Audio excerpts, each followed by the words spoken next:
சரி, இந்த ஜெய்பீம் படத்தில் எனக்கு பிடிச்ச ஃபேவரட்டான ஃப்ரேம்ஸ் எல்லாம் என்னென்ன அப்படின்றத பார்த்துட்ருக்கோம். அந்த வரிசையில் இப்போ நம்ம பார்க்க போகிறதுமே இதில் நான் ஃபேவரட் ஃப்ரேம்ஸுன்றது வச்சுருந்ததை விட என்னை பாதித்த ஃப்ரேம்ஸ் அப்படின்னு வேணால் வச்சுருந்துருக்கலாம். ஏன்னா நான் நோட்டீஸ் பண்ண எல்லா ஃப்ரேமுமே ஒரு மாதிரி ரொம்ப டீப்பாக இருக்குது. அது எழுதும்போதே ஒரு மாதிரி மனுஷன் உடஞ்சி போயிடுவான். அந்த மாதிரி தான் இருக்கும். உண்மையிலே அப்படி தான் இருக்கும். சரியா? இப்போ நம்ம பார்க்க போகிற ஃப்ரேமுமே கிட்டத்தட்ட அந்த மாதிரி தான். என்னென்னா, இப்போ ராஜா கண்ணு இஸ் நோ மோர் அப்படின்றத செங்கனிக்கு சொல்லிடுவாங்க. அவங்களால அழக்கூட முடியாது. அவங்க எதெல்லாம் இமேஜின் பண்ணிகிட்ருக்காங்கன்றதே என்னால் இமேஜின் பண்ணி பார்க்க முடியல. அந்த டைம் என்ன நினைப்பாங்க, என்ன யோசிப்பாங்க? இப்போ அவங்களோட ஃப்யூச்சரை பற்றி நினப்பாங்களா, இல்லை அவங்க ஏற்கனவே இருக்க அந்த குழந்தைய பற்றி நினப்பாங்களா, இல்லை அவங்க வயிற்றுக்குள்ளே இருக்க குழந்தைய பற்றி நினப்பாங்களா, எதனால் அவங்க ஹஸ்பண்ட் இறந்துட்டாங்கன்றதை நினப்பாங்களா, எதை நினப்பாங்கன்றதே என்னால் அவங்க ஒரு மாதிரி அப்படியே வேன்னு உட்காந்துருப்பாங்க பேரண்ட்ஸ் மாதிரி. சரி, இப்போ நான் என்ன பண்ணணும்? எனக்கான அந்த ஒரு பிடிப்பு இல்லை அப்படின்றத நீங்கள் சொல்லிட்டீங்க. இப்போ நான் அடுத்து என்ன பண்ணணும்?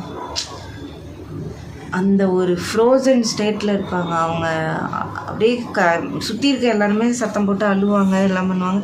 ஆனால் இவங்க அப்படியே உட்காந்துருப்பாங்க. இப்போ இதை பார்த்தா தெரியும் உங்களுக்கு. அதுக்காக எழுதுனது தான் இது.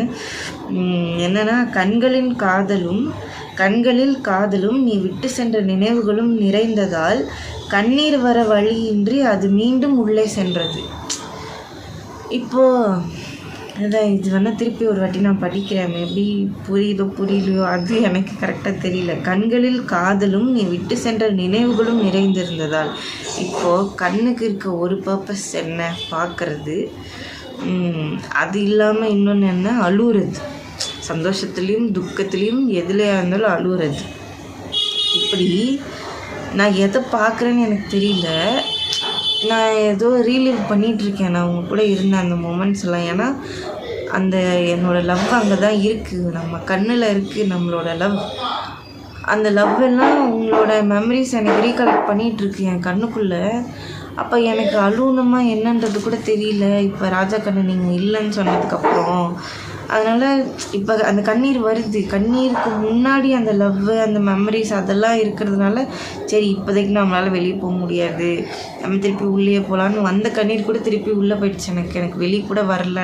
அந்தளவுக்கு உங்களோட லவ்வும் உங்களோட ஞாபகங்களும் எனக்கு என் கண்ணை மறைச்சிட்டு நான் அப்படியே ஹெல்ப்லெஸ்ஸாக உட்காந்துருக்கேன் அப்படின்னு சொல்கிற மாதிரி. ஐயோ இதை படித்து முடிக்கிறதுக்குள்ள நான் ஒரு வழி ஆகிடுவோம் போல்.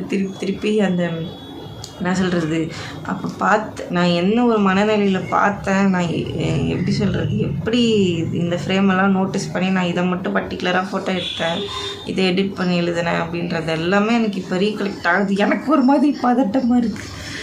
அதான் சரி, என்னமோ இப்போ இந்த ஃப்ரேமுக்கான நான் எழுதின கவிதை இது தான்.